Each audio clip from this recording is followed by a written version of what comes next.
Hello दोस्तों। स्वागत है आप सबका आपके अपने YouTube channel math magic Patna में। तो जैसा कि आप लोग को पता ही है कि एसएससी जीडी का एग्ज़ाम 10 जनवरी से होने वाला है। और उसके लिए आप लोग के बीच में वीडियो लेकर आ रहा हूँ। मैंने मैथ्स के कुछ वीडियो अपलोड किए हैं जिन्हें आप लोग ने देख ही लिया होगा। और अगर नहीं देखे हैं, आप लोग हमारे चैनल में नए जुड़े हैं, तो जाके ज़रूर देखिएगा। अगर आप लोग का एग्ज़ाम होगा जीडी का, तो मैंने मैथ्स के बहुत सारे शॉर्ट ट्रिक्स अपलोड किए हैं जो कि आपको एग्ज़ाम में टाइम बचाने में काफ़ी मदद करेंगे। तो कुछ बच्चों के कमेंट्स आ रहे थे कि सर जीके जीके के लिए कुछ वीडियो अपलोड कीजिए। तो मैं अब आज आप लोग के लिए एसएससी एसएससी जीडी के लिए जीके का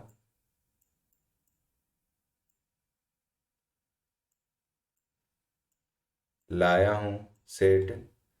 तो इसमें मैं आप लोग के बीच डेली, अभी से जब तक आपका एग्ज़ाम चलेगा, डेली आप लोग के बीच जीके का 50-50 क्वेश्चन लाऊंगा। और ये क्वेश्चन ऐसे ही नहीं, ये प्रीवियस ईयर में पूछे गए क्वेश्चन, और जिन क्वेश्चन के आने की काफ़ी संभावना है वैसे ही क्वेश्चन मैं लाऊंगा। और आप लोग को इससे एग्ज़ाम में काफ़ी मदद होगी। तो आज ये जीके का पहला सेट है जो आप लोग के बीच में बताने जा रहा हूँ। अगर आप लोग को एसएससी जीडी ही नहीं, इसके अलावा अगर कोई भी एग्ज़ाम है, कोई भी गवर्नमेंट एग्ज़ाम, तो ये सभी में आपको काम देगा। ये एसएससी जीडी के बच्चों के लिए खासकर है, क्योंकि उन्होंने बोला था कि सर जीके के लिए कुछ वीडियोस लाइए। तो मैं आइए इस वीडियो को स्टार्ट करते हैं। तो देखिए पहला क्वेश्चन क्या है। भारत में पर्यावरण संरक्षण अधिनियम कब पारित किया गया था? तो ये 1986 ईस्वी में पारित हुआ था, जो कि आपका ऑप्शन सी है। ये भारत में जो पर्यावरण संरक्षण अधिनियम है, ये कब पारित हुआ था?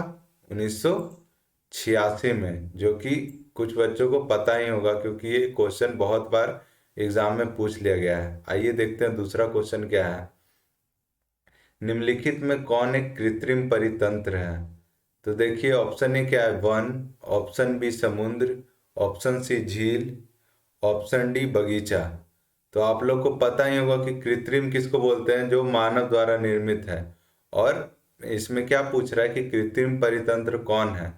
तो वन क्या है हम लोग का, प्राकृतिक परितंत्र है। समुद्र भी प्राकृतिक परितंत्र है। झील भी प्राकृतिक है। लेकिन बगीचा क्या है? बगीचा हम लोग का कृत्रिम परितंत्र है। यही आप लोग का क्या हो जाएगा, आंसर हो जाएगा। हम लोग से क्या पूछ रहा है कि कृत्रिम परितंत्र क्या है? तो ऑप्शन डी बगीचा। आइए देखते हैं अगला क्वेश्चन क्या है। निम्नलिखित में कौन सर्वाधिक ग्रीन हाउस इफेक्ट करती है? क्या ऑप्शन ए क्या है, जलवाष्प। Option B CO2। Option C methane. Option D ozone. तो क्या बोल रहा है कि सर्वाधिक ग्रीन हाउस इफेक्ट कौन करता है? तो ये आपका ऑप्शन ए हो जाएगा, जलवाष्प। आइए नेक्स्ट क्वेश्चन देखते हैं। भारत के मुख्य भूमि का दक्षिणतम बिंदु क्या है? तो option A Indira point. Option B Kanyakumari. Option C Rameswaram. Option D Lakshadweep. तो आप लोग को पता ही होगा कि दक्षिणतम बिंदु ऑप्शन बी कन्याकुमारी है। तो आइए अगला क्वेश्चन देखते हैं। पांचवा क्वेश्चन, भारत में किस प्रकार का वन सर्वाधिक भाग में पाया जाता है? ऑप्शन ए उष्ण कटिबंधीय सदाबहार वन। ऑप्शन बी उष्ण कटिबंधीय पर्णपाती वन। ऑप्शन सी पर्वतीय one. Option D mangrove one. तो आप लोग को पता ही होगा कि ऑप्शन बी उष्ण कटिबंधीय पर्णपाती वन सर्वाधिक भाग में पाया जाता है। आइए देखते हैं छठा क्वेश्चन क्या है। निम्नलिखित कथनों में कौन सही है? पहला कथन, हिमालय के पश्चिमी भाग की अपेक्षा पूर्वी भाग में अधिक विविधता पाई जाती है। और दूसरा कथन क्या है कि हिमालय के पश्चिमी भाग की अपेक्षा पूर्वी भाग की चौड़ाई अधिक है। तो देखिए इसमें जो पहला कथन है वो बिल्कुल सही है कि हिमालय के पश्चिमी भाग की अपेक्षा पूर्वी भाग में अधिक विविधता पाई जाती है। लेकिन जो दूसरा कथन है ये बिल्कुल गलत है। हिमालय के पश्चिमी भाग की अपेक्षा पूर्वी भाग की चौड़ाई अधिक नहीं कम है। तो इसलिए आपका ऑप्शन ए सही आंसर हो जाएगा। आइए देखते हैं सातवां क्वेश्चन क्या है। अरब सागर में गिरने वाली भारत की सबसे बड़ी प्रायद्वीपीय नदी कौन है? Option A Godavari, option B Tapti, option C Narmada, option D Sabarmati. तो ये आप लोग को पता ही होगा कि ऑप्शन सी नर्मदा ही है जो अरब सागर में गिरने वाली भारत की सबसे बड़ी प्रायद्वीपीय नदी है। आठवां क्वेश्चन देखते हैं। चाय की खेती के लिए निम्न में से कौन सी मिट्टी सबसे उपयुक्त है? क्या है क्वेश्चन कि चाय की खेती के लिए सबसे उपयुक्त मिट्टी कौन सी है? तो ए अम्लीय, बी क्षारीय, सी जलोढ़, डी रेगूर। तो आपका ऑप्शन ए अम्लीय सही आंसर है। आइए अगला क्वेश्चन देखते हैं। मानसून निवर्तन होता है, मानसून निवर्तन क्या होता है? तो ऑप्शन ए पश्चिमी तट से पूर्वी तट, उत्तर से दक्षिण, उत्तर पूर्व भारत से पश्चिमी तट, उत्तर पश्चिम भारत से बंगाल की खाड़ी। तो आप लोग को पता ही होगा कि मानसून निवर्तन जो है वो ऑप्शन डी उत्तर पश्चिम भारत से बंगाल की खाड़ी होता है। अब देखिए 10वां क्वेश्चन कि वेनेजुएला की राजधानी कहाँ है? वेनेजुएला की राजधानी क्या कहाँ है? तो option A Caracas, option B Belgrade, option C Muscat, option D काहिरा। तो वेनेजुएला की राजधानी क्या है? Option A Caracas. और कमेंट बॉक्स में आप लोग बताइएगा कि मस्कट किसकी राजधानी है, बेलग्रेड किसकी राजधानी है और काहिरा किसकी राजधानी है। तो आइए 11वां क्वेश्चन देखते हैं कि निम्नलिखित में से कौन सुमेलित नहीं है? तो ए भारत चक्रवात, चीन typhoon, Australia willy willy, America बागिया। तो देखिए इसमें क्या बोल रहा है कौन सुमेलित नहीं है? तो भारत में चक्रवात ये सही है, बिल्कुल सही है। चीन में आने वाले तूफान को टाइफून कहते हैं, ये भी सही है। ऑस्ट्रेलिया में विली विली कहते हैं, लेकिन अमेरिका में बागिया नहीं कहते हैं। तो यही आपका सुमेलित नहीं है, तो ऑप्शन डी सही आंसर हो जाएगा। 12 नंबर क्वेश्चन देखिए क्या बोल रहा है कि कोरल रीफ या प्रवाल भित्ति मुख्यतः कहाँ पाई जाती है? तो ए विषुवत रेखा के पास, बी ध्रुवीय क्षेत्र के पास, सी कर्क एवं मकर रेखा के बीच, डी ठंडे समुद्र तट के पास। तो कोरल रीफ जिसे हम लोग प्रवाल भित्ति भी कहते हैं यह मुख्यतः कहाँ पाई जाती है? ऑप्शन सी कर्क रेखा एवं मकर रेखा के बीच। स्वर्ण सिंह समिति का संबंध है, स्वर्ण सिंह समिति का संबंध है ए मूल अधिकारों से, बी नीति निदेशक तत्व से, सी मूल कर्तव्यों से, डी मूल अधिकारों और मूल कर्तव्य दोनों से। तो इसका सही आंसर हो जाएगा मूल कर्तव्यों से, जो कि आपका ऑप्शन सी है। ये क्वेश्चन पिछला बार भी एसएससी जीडी में पूछा गया है, तो इसको पूछने का ज़्यादा चांस है, तो याद कर लीजिएगा आप लोग। इसमें आप लोग में से ज़्यादातर को ये पता ही होगा कि स्वर्ण सिंह समिति का संबंध किससे है? मूल कर्तव्य से है। आइए अगला क्वेश्चन देखते हैं।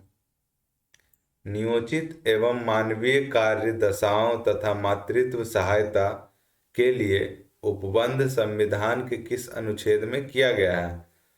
तो ऑप्शन ए अनुच्छेद 39, ऑप्शन बी अनुच्छेद 41, ऑप्शन सी अनुच्छेद 42, ऑप्शन डी अनुच्छेद 43। तो जो ये क्वेश्चन है न्यायोचित एवं मानवीय कार्य दशाओं तथा मातृत्व सहायता के लिए उपबंध, ये आपका ऑप्शन सी अनुच्छेद 42 में है। 15 नंबर क्वेश्चन देखिए। भारत के नियंत्रक एवं महालेखा परीक्षक के संबंध में निम्न कथन पर विचार कीजिए। देखिए किसके बारे में बोल रहा है? नियंत्रक एवं महालेखा परीक्षक। तो देखिए क्या है कथन पहला, इसके कार्यकाल 6 वर्ष या 62 वर्ष जो पहले हो आयु तक होता है। दूसरा क्या है? यह राष्ट्रपति के प्रसाद पर्यंत अपने पद पर बना रहता है। तो ये भी बिल्कुल सही है। और तीसरा क्या है, इसके वेतन एवं अन्य सेवा शर्तें राष्ट्रपति द्वारा निर्धारित होती है। तो उपयुक्त में से कौन सा कथन गलत है? तो देखिए, ये क्या है, इसका कार्यकाल 6 वर्ष या 62 नहीं 65 वर्ष जो पहले, यानी ये गलत है। और ये राष्ट्रपति के पर्याद प्रसाद पर्यंत अपने पद पर बना रहता है, ये भी गलत है। और इसके वेतन एवं अन्य सेवा शर्तें राष्ट्रपति द्वारा निर्धारित होती है, ये भी गलत है। तो यानी कि आपका ऑप्शन डी उपर्युक्त सभी हो जाएगा। 16 नंबर क्वेश्चन देखिए, राज्यों में मुख्यमंत्री समेत मंत्रियों की अधिकतम संख्या विधानसभा की कुल सदस्य संख्या के कितने प्रतिशत से अधिक नहीं होनी चाहिए? तो option A 9%, option B 10%, option C 15%, option D 25%। तो राज्यों में मुख्यमंत्री समेत मंत्रियों की अधिकतम संख्या विधानसभा के कुल सदस्यों की 15% से अधिक नहीं होनी चाहिए। तो ये आप लोग को पता ही होगा। और लेकिन दिल्ली एकमात्र है जिसमें 10% रहता है, बाकी अदर स्टेट सभी में 15% से अधिक नहीं होता है, और वही दिल्ली में 10% से अधिक नहीं होता है। तो ये भी क्वेश्चन पूछता है, तो इसको भी आप लोग याद रखिएगा। 17 नंबर क्वेश्चन देखिए क्या है, रिट जारी करना उच्चतम न्यायालय के किस क्षेत्राधिकार में आता है? तो ए मूल क्षेत्राधिकार, बी न्यायाधीश क्षेत्राधिकार, सी अपीलीय क्षेत्राधिकार, और डी सलाहकार क्षेत्राधिकार। तो आप लोग को पता ही होगा कि रिट जारी करना हाई कोर्ट सुप्रीम कोर्ट का न्यायाधीश क्षेत्राधिकार है, जो कि आपका ऑप्शन बी है। 18 नंबर क्वेश्चन देखिए क्या है, दल बदल अधिनियम संबंधित संशोधन कब पारित हुआ था?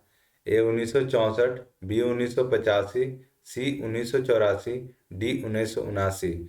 तो ये आपका ऑप्शन बी 1985 है। देखिए 19वां नंबर क्वेश्चन क्या है, सर्वप्रथम प्रत्यक्ष चुनाव का प्रावधान निम्नलिखित में से किस अधिनियम द्वारा किया गया था? तो देखिए क्या है ऑप्शन, भारत परिषद अधिनियम 1892, परिषद अधिनियम 1909, भारत शासन अधिनियम 1919, भारत शासन अधिनियम 1935। तो आप लोग को पता ही है कि प्रत्यक्ष चुनाव का प्रावधान सर्वप्रथम भारत शासन अधिनियम 1919 में किया गया था, जो कि आपका ऑप्शन सी है। आइए अगला क्वेश्चन देखते हैं, प्रधानमंत्री का राष्ट्रपति को सूचनाएं प्रदान करने संबंधी कर्तव्यों का उल्लेख किस अनुच्छेद में है? देखिए अनुच्छेद 74, अनुच्छेद 75, अनुच्छेद 77, अनुच्छेद 78। तो जो प्रधानमंत्री का राष्ट्रपति को सूचनाएं प्रदान करने का कर्तव्य का उल्लेख है, वह आपका अनुच्छेद 78 में है, जो कि आपका ऑप्शन डी है। आइए अगला क्वेश्चन देखते हैं, निम्नलिखित में से कौन सा देश प्रातः काल शांति की भूमि land of the morning calm के नाम से जाना जाता है? Option A Japan, option B दक्षिण कोरिया, ऑप्शन सी चीन, ऑप्शन डी थाईलैंड। तो ये ऑप्शन बी दक्षिण कोरिया होगा। इसे ही प्रातः काल शांति की भूमि के नाम से जाना जाता है। देखिए 22वां क्वेश्चन, विश्व जल संरक्षण दिवस मनाया जाता है कब? विश्व जल संरक्षण दिवस कब मनाया जाता है? तो ये आप लोग को पता ही होगा कि 22 मार्च को मनाया जाता है। स्वदेशी और बहिष्कार आंदोलन का अनुमोदन कांग्रेस के किस अधिवेशन में हुआ था? स्वदेशी और बहिष्कार आंदोलन का अनुमोदन कांग्रेस के किस अधिवेशन में हुआ था? तो ये अधिवेशन है बनारस अधिवेशन 1905। 24 नंबर क्वेश्चन देखिए क्या बोल रहा है, कांग्रेस की कार्य समिति में भारत विभाजन का प्रस्ताव कब पारित किया गया? तो भारत विभाजन का प्रस्ताव 14 जून 1947 को कांग्रेस की कार्य समिति में पारित किया गया था। 25वां क्वेश्चन देखिए क्या है, संविधान सभा की प्रथम बैठक का आयोजन किस गवर्नर जनरल के द्वारा किया गया? A Lord Mountbatten, B Lord Wavell, C ली राजगोपालाचारी, और डी इनमें से कोई नहीं। तो ये आपका ऑप्शन बी लॉर्ड वेबल है। इसी के द्वारा संविधान सभा की प्रथम बैठक का आयोजन किया गया था। देखिए 26वां नंबर क्वेश्चन क्या है। मंगल पांडे ने प्रथम भारतीय स्वतंत्रता संग्राम की शुरुआत की। इसके उपरांत ब्रिटिश सरकार द्वारा उन्हें कब फांसी दी गई थी। तो ये आप लोग को पता ही होगा कि मंगल पांडे को कब फांसी दी गई थी। ये आपका ऑप्शन सी 8 अप्रैल 1857 होगा। 27वां नंबर क्वेश्चन क्या है। बहावी आंदोलन का प्रमुख क्षेत्र नहीं रहा। बहावी जो आंदोलन था उसका प्रमुख क्षेत्र क्या नहीं था, ये पूछ रहा है। तो option A Bengal, option B संयुक्त प्रांत, option C Assam, option D इनमें से कोई नहीं। तो इसका सही आंसर ऑप्शन सी असम है। 28 नंबर क्वेश्चन देखिए। पुस्तक एरिया ऑफ डार्कनेस के लेखक कौन है। तो इसके लेखक वीएस नायपॉल हैं। देखिए सूची एक और सूची दो को सुमेलित करना है। सूरत की संधि, पूना की संधि, पुरंदर की संधि और देव गांव की संधि। तो इसका देखिए सूरत की संधि 1775 ईस्वी में हुई थी और पूना की संधि पूना की संधि 1817 ईस्वी में हुई थी। पुरंदर की संधि 1665 ईस्वी में हुई थी और देवगांव की संधि 1803 ईस्वी में हुई थी। तो यानी कि एक का 4, बी का 3, सी का 1 और डी का 2। तो यानी कि आपका ऑप्शन सी सही आंसर है। आइए 30वां नंबर क्वेश्चन क्या है। निम्नलिखित में से किस ग्रंथ से गुप्त काल के बारे में जानकारी मिलती है। किस ग्रंथ से गुप्त काल के बारे में जानकारी मिलती है। तो ये आपका ऑप्शन है मृच्छकटिकम है। 31 नंबर क्वेश्चन। कलिंग शासक खारवेल किस धर्म का अनुयायी था। तो खारवेल जैन धर्म का अनुयायी था, ये आप लोग को पता ही होगा। भीतरी स्तंभ अभिलेख किस शासक से संबंधित है।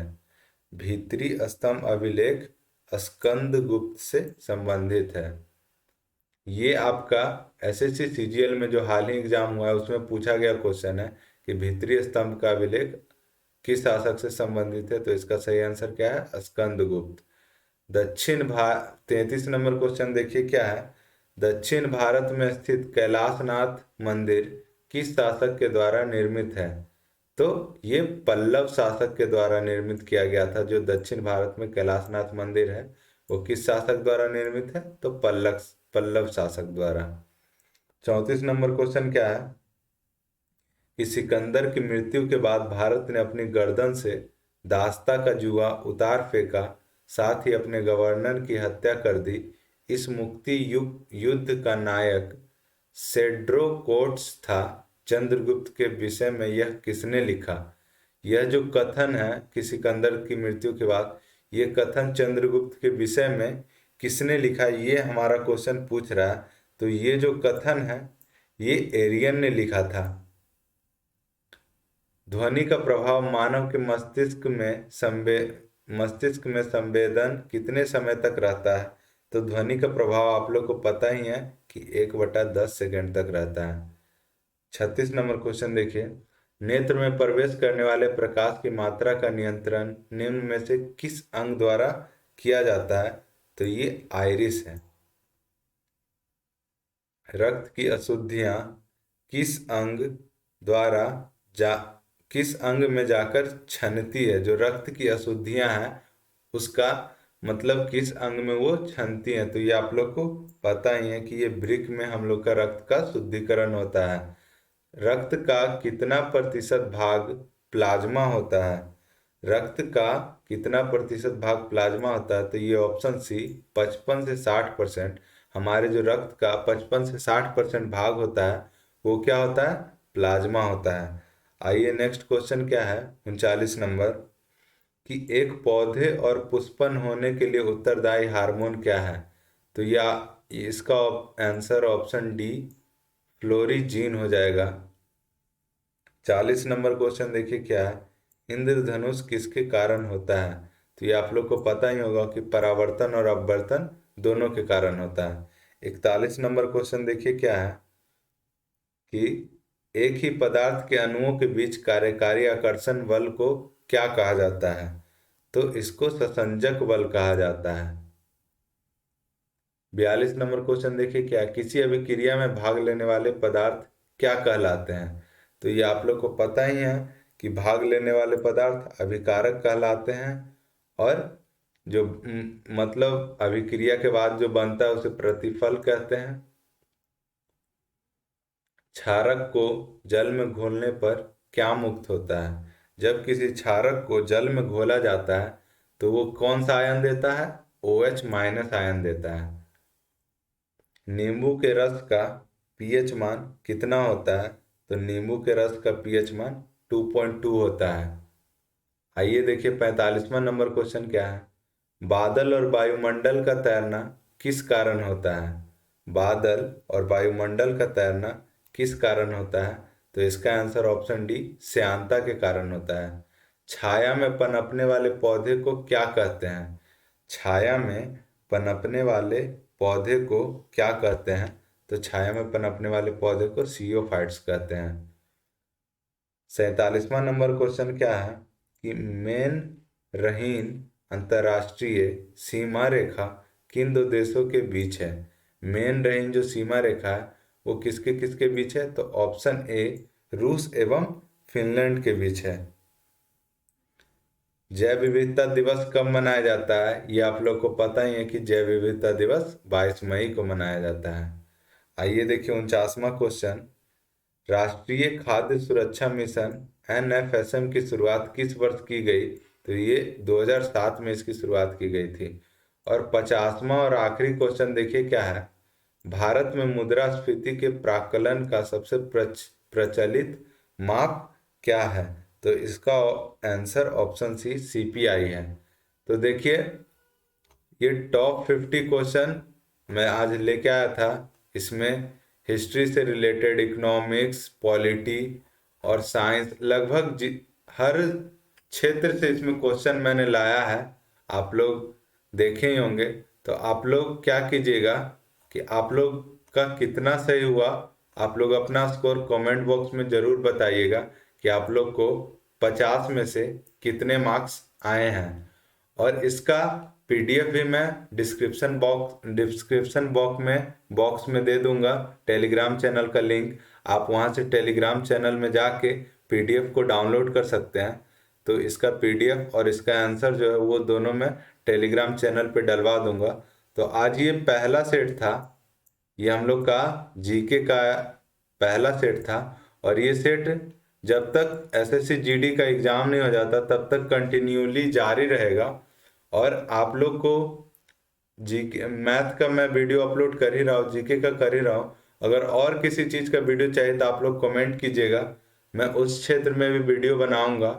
और तब तक के लिए देखते रहिए मैथ मैजिक पटना को। और किसी भी प्रकार का कोई भी क्वेश्चन हो या फिर कोई भी डाउट हो तो आप लोग कमेंट बॉक्स में ज़रूर पूछ सकते हैं, मैं सभी क्वेश्चन का जवाब दूंगा। और जितना ज़्यादा से ज़्यादा इस वीडियो को लाइक करें और शेयर करें, और अपने दोस्तों को जो भी SSC GD एग्ज़ाम का प्रिपरेशन कर रहे हैं अपने दोस्तों को भी ज़रूर बताएं इस सीरीज़ के बारे में। ये सीरीज़ का आज पहला ही दिन है और अभी से ये रेगुलर चलते रहेगा 14 फरवरी तक। 14 फरवरी तक ये 50-50 क्वेश्चन मैं डेली लाऊंगा।